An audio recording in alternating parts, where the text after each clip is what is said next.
Putik, ang hirap iangat. Tingnan mo.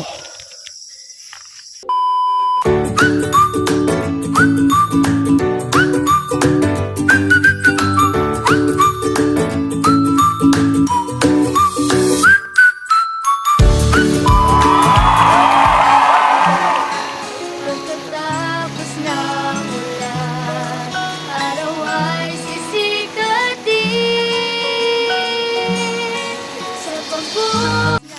What's up mga ear? Magandang hapon. Ngayon ay alas 5 na.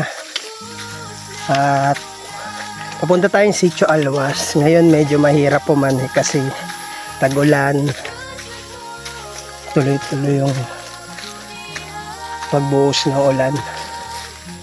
Kaya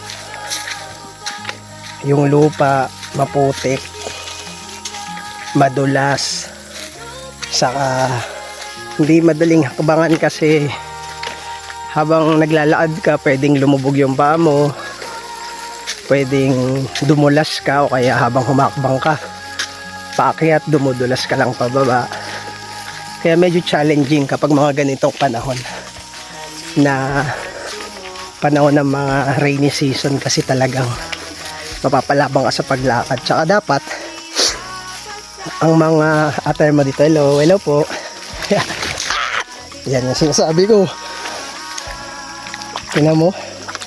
Ay, minsan hello po, makikiraan lang po. Makikiraan lang po.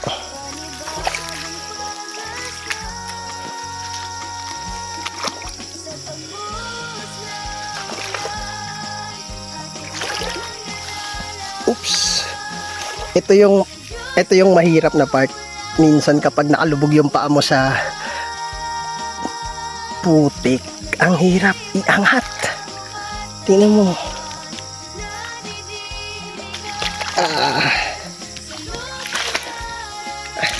See? Ganyan. Ganyan kapag tag-ulan.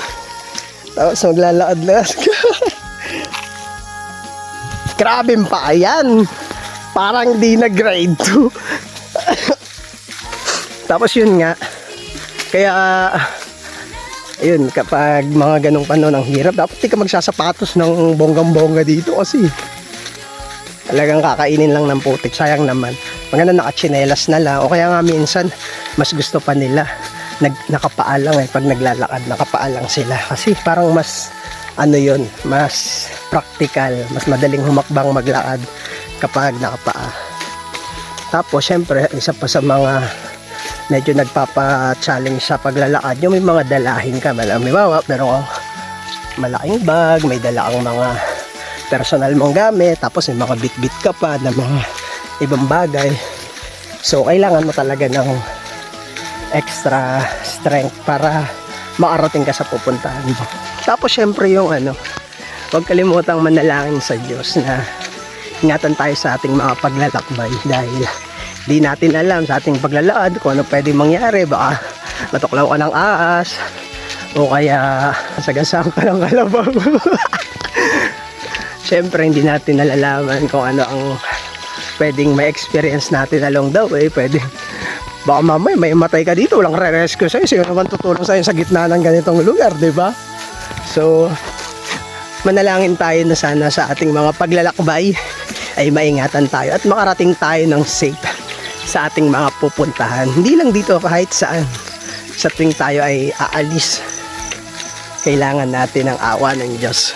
Kaya sa mga mag-a-adventure, halos mga ganitong lugar, wow, keep safe, bye bye.